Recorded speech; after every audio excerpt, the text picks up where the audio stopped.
na bandi banda likolo tina si rotia na barani te rang en fait rotia na rang te rotia makila mona le roi de la forêt. OK. Rang c'est trop dire la génération na Zanzambe. Moi la génération na Zanzambe l'équipe bango tout na album et puis n'oublie pas Maestro Fabre il a un disque d'or pour son antidote 32 titres. Ba mitala boy. Avant de comparer le nombre de tubes ou le nombre de vies, atala nanuke, na zana 2 albums. Bon na zana 2 albums boy na luki mwana ya Maestro Fabregas moko na zana 2 albums. Erreur du maître. Donc c'est comparé na erreur du maître. Est-ce qu'on a wenge propre, enfin on a propre, faut ba yeba bango nanu. OK. Album na bango bimi. To benga moi muke na nzona. Atanga vocal moko. Na orchestre wana ya nzembo ebimi ou soit atanga combo ya musicien moko za na orchestre wana ba ebisao. C'est pas pareil comme Maestro Fabre sur album ebimi ko silence Patrick Beckham chante. Finga ba tout est que biso to na calendrier na souza chargé bo. Et puis Maestro ça ni makamba bien bo. Inutile to finga ba patron ya batu o pe baza na responsabilité ya artiste o baza ko encadrer na groupe na bango. Mais je ne suis pas mieux placé pour la benjure. Donc voilà, on a vu dans notre temps pour la bombe. Mais dans mon cas, c'est un prophète. Parce que Abagata mon ababara moi. Tous ces déraillements. Oh ça là la TV, na mon cas moi mbata que mon ababara moi na baba parce que on changé biographie. Honnête. Herba tu ba kimaki. Peuple ou sorte public. Ba mona ke ba missie ba kimi et après ba kimi ba oh ba suis conscience que ba moni pe na réalité poto que musala na bango eza musique parce que ba lobi vérité et sous vérité c'est ça que ba tindi donc ça ba ne connaît et ça que oh ba lobi de la vérité donc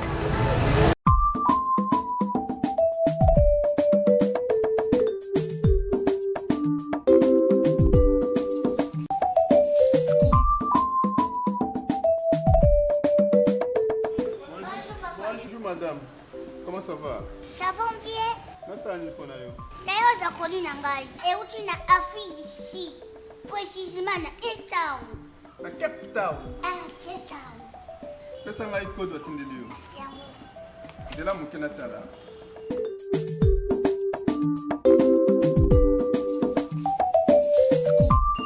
C'est Madame Aïda? Aïe. Ah, et comment qui déjà? Ah, et comment déjà? Nous sommes là où nous avons awate. Une semaine maximum bloqué connu. Ah, une semaine bloqué connu.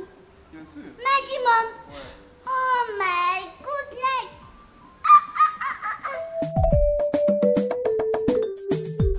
Monsieur Madame Alain. Oui. Bonjour.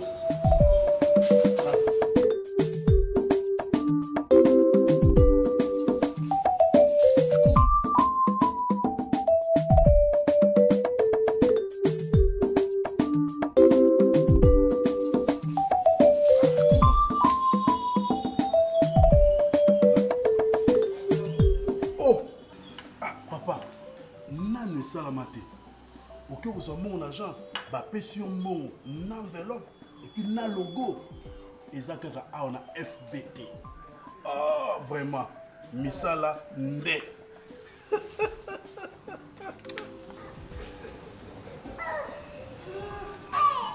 Aïda. Oh. Mais vous avez mon agence, na FBT. Donc FBT ça s'appelle un transfert d'argent. Mais oui. Bon yo. Ah Aïda. Votre colis. Oh FBT. A zappé l'agence, il y a fret. A zappé l'agence, il y a fret. Où? Oui. Colis où mais lui? Et où mais lui? Une semaine à Pamba. Une semaine? Colis nanga. Et où tu n'as Afrique du Sud. Précisément dans Cape Out. Cape Out. Cape Out. Cape Town. Oui, mais à ça en Afrique du Sud. Mais Nicolas Koya a comme partout dans le monde cellulaire. pour nous Kosambongo, FBT, et ça déjà partout. FBT, Misalande.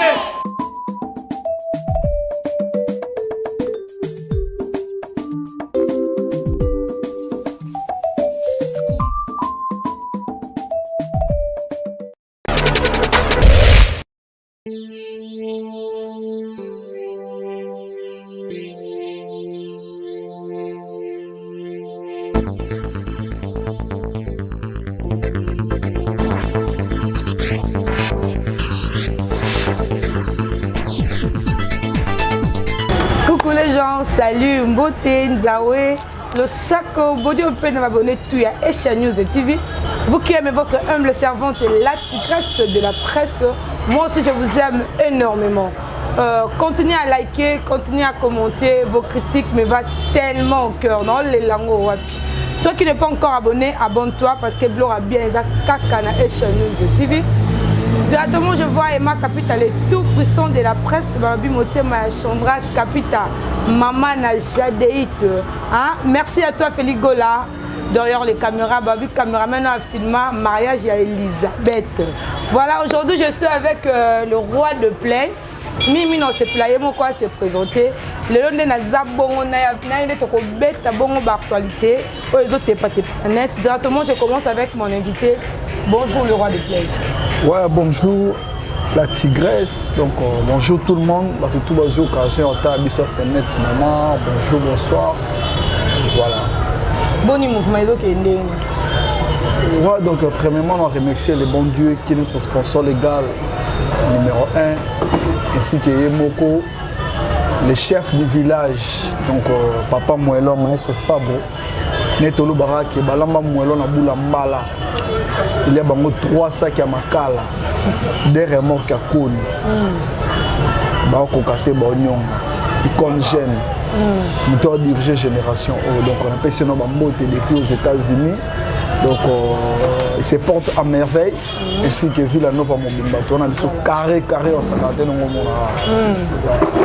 Voilà le roi des pays, tout le monde a actualité. Tout le monde est là, maître Bogis, Abimisi, secret, on a Villanova, on maestro, on a message que le roi de la forêt a sénayé bongo. Yo monité que quelque part papa Barambo ezaki autre bango, est-ce que c'était nécessaire à bimisango boina na ba bureau na. Normalement question est bien par rapport à la réalité au monde on a internet. Net mettre dans la binanga été. Oh. Ah ouais, la binanga été biso pe na minito. Mais ils sont déjà artistes mine na mboka la biso icône jeune. OK. Olelo azana plusieurs albums à réaliser, on a ba disque d'or. Et puis Pembe naé a dévoilé ba artiste belé au pe ba évoluer bien ba ça la fierté musique congolaise. Ana mutema mungu so yembi Pembe naé. Donc ba to ba ba puis calendrier na biso vraiment chargé tout bête en États-Unis boy. Au moins à 14 États, il y a vu les États-Unis du 2 avril jusqu'au 10 juillet. Donc, vraiment, le programme est belé. Terror, il y a Maître Maurice Iso, moi je ne le connais pas. Mais parmi les bateaux, il y a un maestro, tout le monde a une image, et puis il y a un voyage, et puis il y a un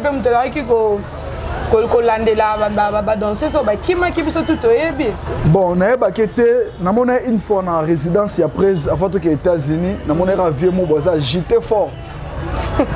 Chapeau, capot. Je dis ce qui est vrai. Maître Bogis, Maurice Zoba. Voilà. Je mon répétition, mon tonton Mobo, il est trop agité avant qu'est-ce que France. Ah bon, c'est bon ça, Penabo. Il y a un chapeau, un capot, c'est étudiant, puis tu es étudiant. Tu as le chapeau, tu as le code barre. Est-ce qu'on a compris un habit? Bon, on a qui était dans ça, on a mis le belli. Mais tu as parlé après, tu as un peu calme, courtois, tu as bien, responsable de Joe agité pour point. Les tidés oh, Maître Maurice Zoba, on a bien, ok. Et après, Ok, c'est voyager, normalement on a connerie mon sur internet en fait. Tellement on a bien ok, ça n'a pas sauté depuis naya. Maintenant ça m'a amené dans mon tout donc déraillement dans mon boss à la wana. Réalité non moi donc je suis pas là pour nous détailler ma il y a garçon mon bonhomme on a immature bon on a TV et puis c'est comme s'il y a un problème dans sa tête donc monsieur Pena Villanova CGI Vumbula Landela parce que nous on vient à la télé pour informer les téléspectateurs, les villageois, tout la bonne musique et rien que le travail. À part le travail, je ne suis pas mieux placé pour répondre à tout le monde on a yébité d'ailleurs. Donc voilà. Ce qui est là, bon, peut-être que le bon que n'y est n'a eu maram o ya lobby, mais tout le monde peut les lots bien affilés, hasard. L'un des bananes à Maestro Fabregas, il peut abîmer si un message n'a pas audio. Des bon, des Maestro on est côté 3 jours à fingayer. Donc ils ont qui n'ont pas été bandés côté d'un finga, mais là comment c'est un pardon. On appelle les sous pour le bazar à mise en scène, c'est bien on a bon. En fait, on peut se rendre bambo tebele na les boss Pablo Kin, les grands déclarants, les pas tanché. Déclarant mort tout ça na kati ya Luanda. Bien ngala. Parce que oui na minute les déclarants à moko. Donc les boss Pablo Kin, les grands déclarants na niveau ya Luanda. Et puis quand na kati ya Luanda wana Docteur Brice papa 2 semaines ya bon ça ba tout ba po ba tout ba na problème ya ba po ba vergeture. Docteur Brice papa 2 semaines azana na kati ya Luanda ba tout ba contacter. Mon manager est-ce qu'il a pris le loup depuis France et baza parmi bateaux ba soutenir la crème du barreau congolais les bâtonnets maître pour Kayubi et surtout à ce là de façon que je parle à la télé si on a une question il y a frère Nabiso erreur du maître na mamutu asala ngana osenga azwa maîtrise à l'ongola immaturité aux ezala na mutu na e à comprendre que les artistes a éduqué masse comprendre donc à ça boulot na bien à se concentrer dans deuxième album nenenge bima et à ça la promo na e au lieu to en fait na mon appelle l'un des prophètes parce que déjà dans l'album à groupe na Kirsis a ben zembo mombwe ata mwana baba zali kaka mwana kizengi mwana koka mwana na izoba ya bolimuna et na ko fanda plus tard na moment na maman sala na internet na Dieu grand muto la muto e ba place en komela dans l'album à groupe au Fabregas a dévoilé qui est OK ya bimisa qui est parmi les artistes na que full boss chante ba tout ba bien le là comment et puis responsable à encadrer groupe mais je suis pas mieux placé pour la benjure donc voilà qui sont en ville dans tout temps pour la bongo mais dans mon cas c'est un prophète parce que abagata mon ababara mwana tous ces déraillements oh ça la TV na mon que moi mbata que mon ababara mwana baba parce que on changer biographie tu vois donc biographie ça que so muta kufi ba otala un azalaki garçon moi no fana na kisenso Azaki Moutamawa, Fabrice a comme ça qui est maestro le maître et après avec intégrer Light Music Villanova oh il prend avec chef d'orchestre voilà et après maestro Fabro après Sienzembo na kati ya album du groupe et le lot a combiné na komi donc tout ce qu'il fait à la télé moi dans 5 ans je maîtrise maîtrise parce qu'il a changé de biographie. Il est l'un des musiciens au Baouta pas Fabregas et surtout, Netinga n'a dit qu'à un moment donné, on a sa promotion album naï. Tout le monde a car présenté dans la TV, tout le baboué. À sa maîtrise, à se concentrer parce que carrière est moulaï. Donc moi je ne suis pas là, Natala à Loba qui pendant 3 jours boé, à Sala qui boit, Sala qui boit. Moi dans 5 ans, à maîtrise, à se concentrer dans la promo album naï. On a mon frère.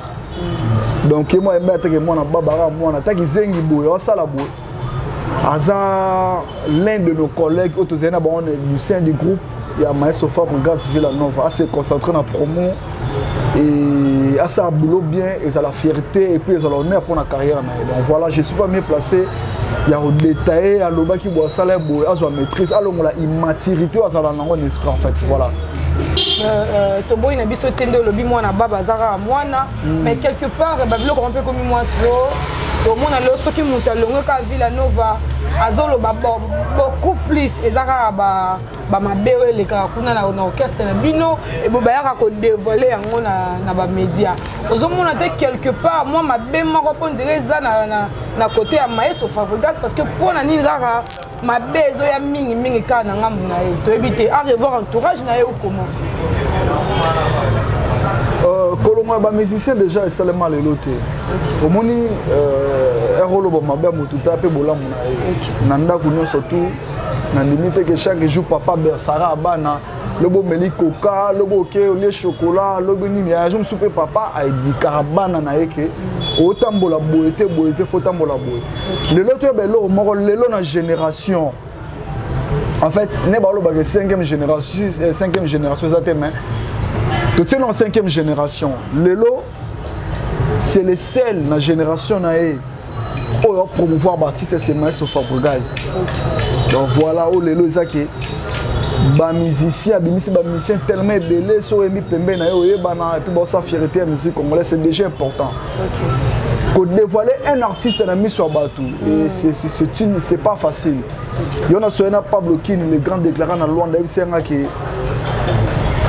plus tard l'artiste balonga pas Fabregas ba rosa la paix mais c'est tout monde a wingé bon tout célébrer carrière na bon na stade de Martyrs plus tard vu la nouvelle gros appel bongo en fait na fala que non na ba détail mutalongwa ki afinga ki mutalongwa ki akutaki ba raison tout ba pesa ya importer za la que Maestro Fabregas a dévoilé bango déjà na mise sur ba public ba bango en plus il est important que ça bango banzembo na ba titre na ko réaliser ba clip pour cela bango c'est vraiment important le reste au bango ba se plaindre bango ba oeba donc tout bête ma solo tourner na biso tout ça la tourner mon États-Unis d'Amérique c'est une tournée concrète c'est une tournée exceptionnelle une tournée comme pas les autres donc on a réalisé une tournée concrète et puis une tournée la plus longue à côté des États-Unis d'Amérique du 2 avril jusqu'au 10 juillet. Peu importe circonstances ou artistes qui mènent à côté parce qu'on avait débuté notre tournée en Europe. Donc tout le tournée en Europe c'était imprévu tout ça on a un concert ébélé. Tout petit concert moko avant et après concert ba Michel Bakimaki. Et c'est un zonga République démocratique du Congo tout s'est concentré voilà. Donc il est tourné aux États-Unis ba musicien ba Kimi. Donc marqué ba musicien ba Kimaki artiste à l'axi premièrement il est fort en esprit. Et puis étape ya ba grand nyo soto ba leka lelo ba vient na biso we rançon le roi de la forêt tout le monde a les marqué Salema ba longwa na poto. OK. Cette zone so si maman muki au monde la quartier la terre academia. Ba Sam Chito ba Tontolai ba Zaké Belé. Ba longwa na Europe. Donc pour la biso ezaki étape ya ba grand et Maestro Alaxi que il est fort en esprit étape pour nous sur ba grand ba le kanango biso to le kanango donc aucune date a été annulée on a livré 14 concerts on a respecté la calendrier la date a recruté ba musiciens na niveau des États-Unis wala a transférer en lumière il y a au moins ba concert sur to betaki na neto bande na Dallas to beti Cedar Rapids to beti na Houston to na Denver to na Atlanta to na ba Toronto to beti na ba Cedar Rapids kuna donc ça a été bien et après to c'est tourné to bande na ba démarche touristique aux États-Unis c'est un pays de rêve au ba tourner surtout ba revaka ba musicien na yo ba tikala ki a soutien au ba Maison Blanche vraiment ba savourer États-Unis wana. Et voilà, après, tu vois comment la démarche administrative et permettre que les musiciens n'habitent la Villa Nova, ils ont une carte de résidence il y a 10 ans.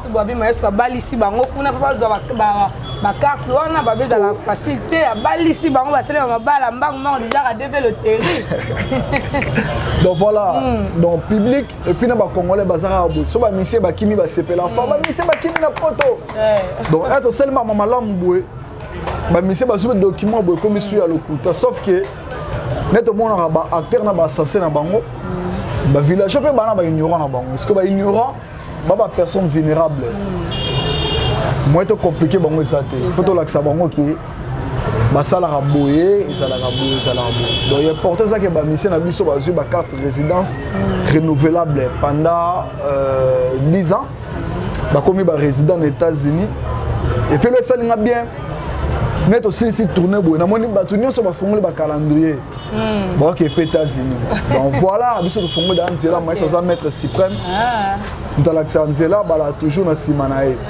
Et puis frère na biso muso wengi na mona dernièrement silika une émission pour va essayer que wana. Osa na page rose tenet maé soit tombo qui est fort. Ma personne va porter parole ba mission ba le quartier fa ba défendre c'est tout à fait normal. Oh, ba personne parce que ba lo ba bien. Oui frère. Yondo yebi mageto mota akombote c'est pour la PMBT yonde poloba wana lo ba na héritier watanable tour de contrôle un tour de contrôle donc voilà il pas qui que oh Yamado et l'équipe BM na ba vie comprends donc yo au lingo sandeni polo ba ke Yamado l'équipe dongo ba ni Yamado l'équipe BM en fait non lo ba les oiseaux pourront voler ensemble s'ils ont les mêmes races ou les mêmes espèces. Au moins, il faut me comparer les titres, comparer nos albums. En fait, quand on a des albums, comme tu as des albums, c'est comparer clip au Salara, Salara, Nini, parce que moi, je suis 5 albums, plus album moi groupe. Parce que tout ça, comparaison à titre déjà en retard. Et en plus, il y a des acteurs planétaires, il y a un monde entier, ça ben et à Rumbate. Parce qu'on a quatre Yamado, bato balata ba maputa. Et Yamado ça style Salema. To est sur na carte internet ça ngo ba monika ke Yamado ça na nombre de vies. Ko le quatre titres dans lobby. Donc bango tout ba ça ba ignorant mo to compliqué bango ça te ba ça non ba boulot ya bien. Ba réaliser ba album a bien. A dévoiler ta mission mon corps ou outil dans les néants. Azata neti. Beckham. Bina kile bazawana yoka Beckham. Il est pas ça à moi na. Ata moi na bazawana yoka Beckham. Parce que na minute au moto vraiment à ça la honneur. O abimi pena na porte, o ba pese bourse Patrick Beckham. Dans laquelle deux concerts na Manko ouverture à Kermesse à Wenge na Bandal. Manko na ville, c'était le 30 na village chez Temba. Non, encore là, il mettre félicitations. Donc, à ça, non, musicien, moi, t'as quoi, bébé Bouchou. Mais il y a des musiciens, l'équipe de musiciens, il y a une propriété, on a propre, là, t'as bien. Avant qu'on a propre, il faut que y ait ok. Album na bango bimi. To benga moi muke na nzela. Atanga vocalement encore. Na orchestre wana ya nzembo ebimi. Ou soit atanga combo ya musicien moko za na orchestre wana ba bisao. C'est pas pareil comme Maestro Fab sur album ebimi au silence Patrick Beckham chante. OK.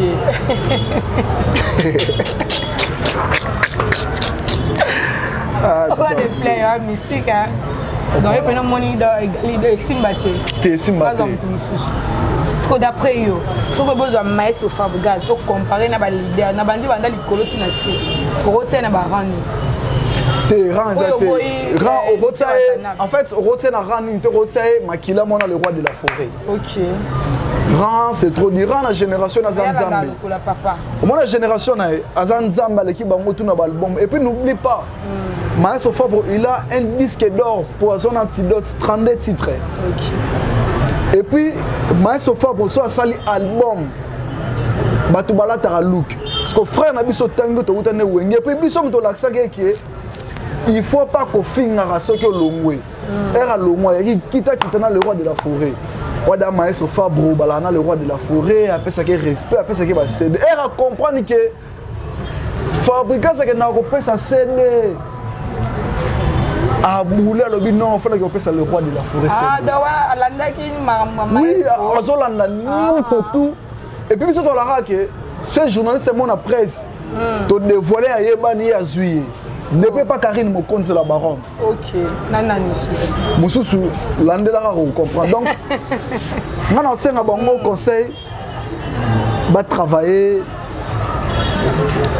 azwa mission au bazar d'alinéa baye bana basala ba orchestre lelo neti to mona ba Patrick Bekamba Materazi ba bébé Bouchou donc maestro ça d'icône jeune donc tu vas retenir que on a réalisé une tournée concrète et puis une tournée la plus longue parce que biso ba porte-parole à village tout ça la déontologie moko beaucoup plus d'informations et non des injures parce que même ton finité déjà mambo tout ça la rayon on donc tout ça les tournées très concrètes et tu vas retenir que Maestro Fabro déjà les 14 en vol parce que les 15 comme à la République démocratique du Congo et tu bien si tourner surtout les 15 on a ba belé l'aéroport donc ba accueillir les maîtres de la musique africaine bo sala ba interview bo sola na aéroport on a tourné n'engeleki et puis les 19 na Boutou en vol parce qu'il y a comme le 20 et tout ça na show moko live na niveau à Paris wana le 20 août en haut le 25 en vol au la République démocratique du Congo parce que le 3 septembre on va livrer un concert na Bokassia honorable Guy Kalonji na Terre Jaune wana na kati à Terre Jaune et puis il va revenir pour entamer l'album du groupe au déjà quelques clips réalisant na kati ya États-Unis wana et vraiment ba villageois ba simple. Et puis ce qui est important au travail au four et au moulin entre album du groupe et puis album international on a signé na Sony Music France et ça terrain mo ça très glissante et pour moi et ça sous glissante parce que net au dévoilé déjà Brenda niveau de travail et puis niveau na batu ba bien moi j'ose croire que ba villageois signé surtout herbe mon album wana ebima bon ça va décider donc voilà il est important pour 5 to solo ya wana bato bazala mambo ya loba bazala agiter na TV et dit ça la bon normalement bazala agiter na TV finga bato tesco biso to na calendrier na sous chargé bo et puis maestro ça ne makamba bien bo inutile to finga ba patron ya bato o pe baza la responsabilité à partir de baza ko encadrer na groupe na bango il est important ça que le maestro déjà icône jeune à sa génération on attend et puis ba musicien ba longo wana baza pe na ba musicien baza ko encadrer donc même ba fingi même ba salle so ba sala to mona ba na miso ba ignorant malgré to compliqué bango ezate mais to lo bana bango parce que ba bomisa ba sala musala bien pour na otombola on est à la République démocratique du Congo et puis qu'on tombe là, qu'on promouvoir et surtout culture de biso donc on vraiment toi on a besoin et voilà. Voilà nous sommes arrivés à la fin mais toi la question moko ezaka question souka mais balobi ba danseuse au balongwa l'autre moni Christelle Asali sortie médiatique nae mais apparemment balobi émission wana au Christelle Asali batinda kiende aloba makambo aloba ke do maestro tinda kiye po aya aloba alobaki wana po aya ko laver makambo o filo alobaki na pesi non kenya na mbonda mbote quelque part na France wana ota la biso tout le monde savait que tu es na tournée herba tu bakimaki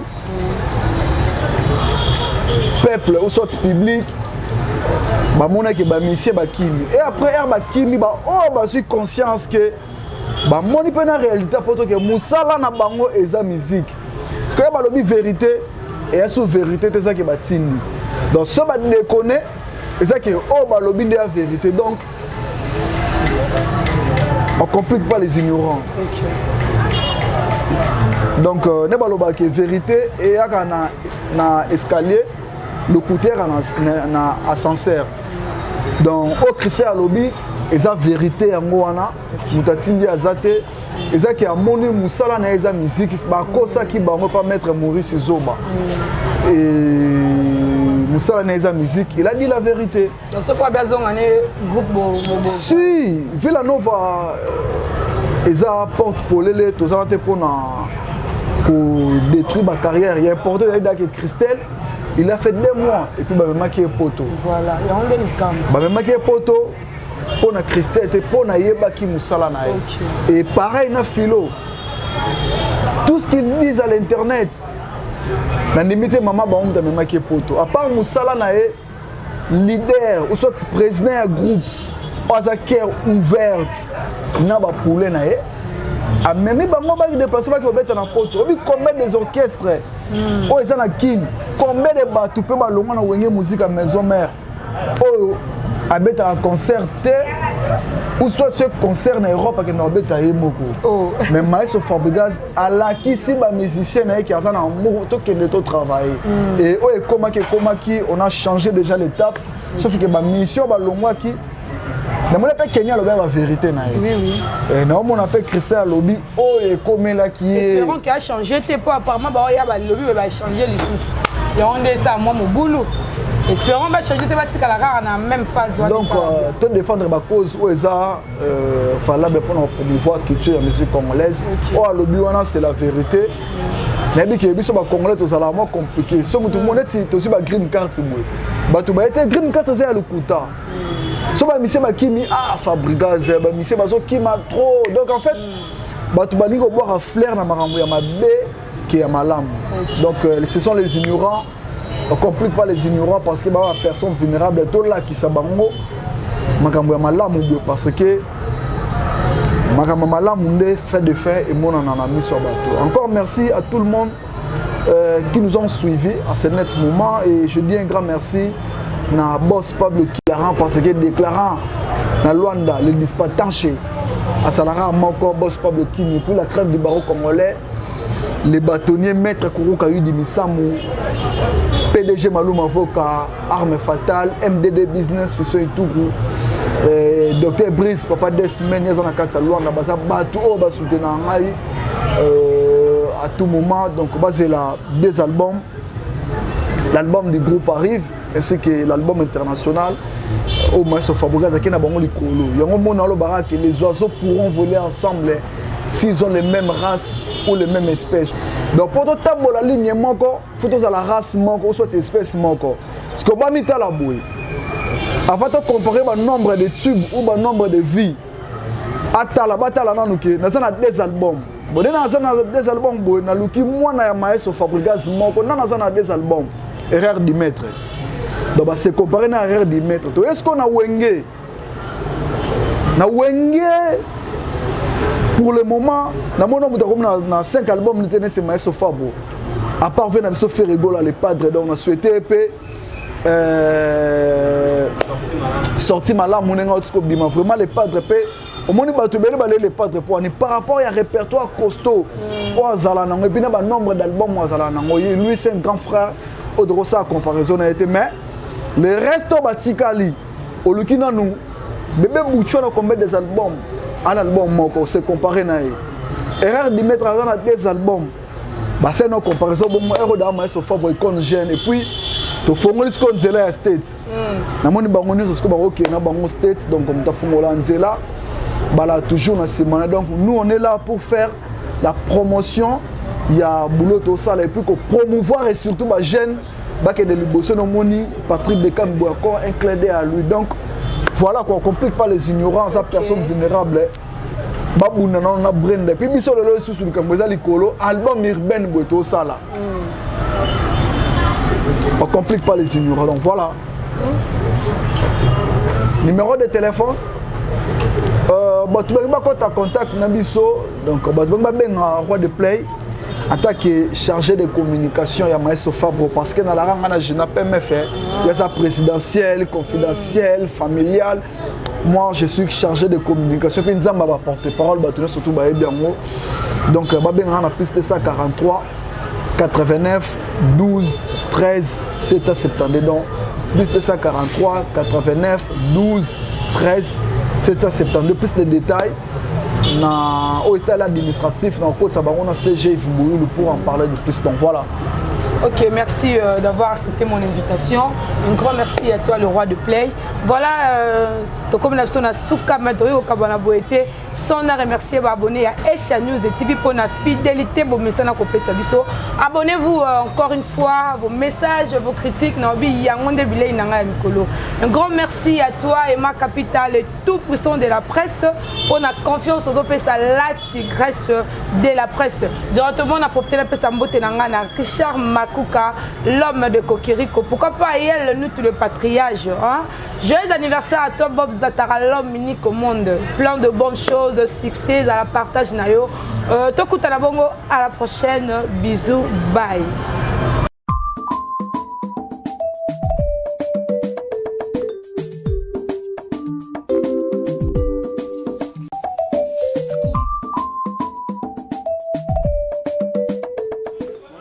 Bonjour madame, comment ça va?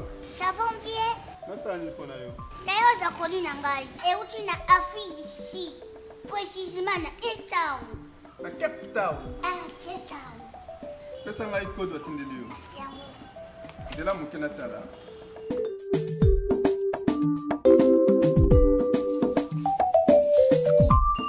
C'est madame Aïda? Aïe. Ah, et comment qui déjà?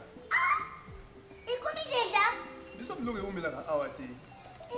Une semaine maximum, le répondre. Une semaine, le reconnu. Bien sûr. Maximum. Ouais. Oh my goodness.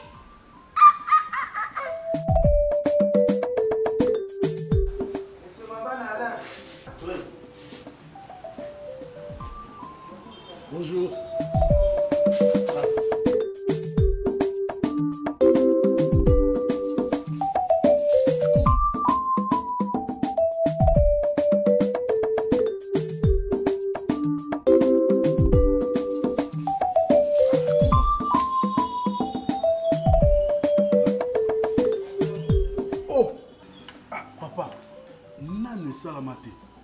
Ok, vous avez mon agence, bah pression mon enveloppe et puis na logo. Et ça on a FBT. Oh vraiment, misala nde.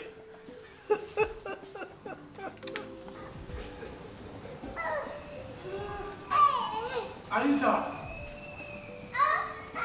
Oh. Mais vous avez mon agence, na FBT. Donc, FBT, ça s'appelle un transfert d'argent. Mais oui. Bon, yo. Ah, Aïda. Votre colis. Oh, FBT. À zapper l'agence, il y a fret. À zapper l'agence, il y a fret. Où? Colis, où met lui? Et où met lui? Une semaine, il y a pas mal. Il a récupéré. Une semaine? Colis, nanga. Et où tu n'as Afrique du Sud. Précisément dans Cape Out. Cape Out. Cape Out. Cape Town. Oui, mais à ça on a Afrique du Sud. Mais Nicolas Koya a comme partout dans le monde cellulaire. Pour nous consommer FBT, et ça déjà partout. Cabo? FBT, Misalamé.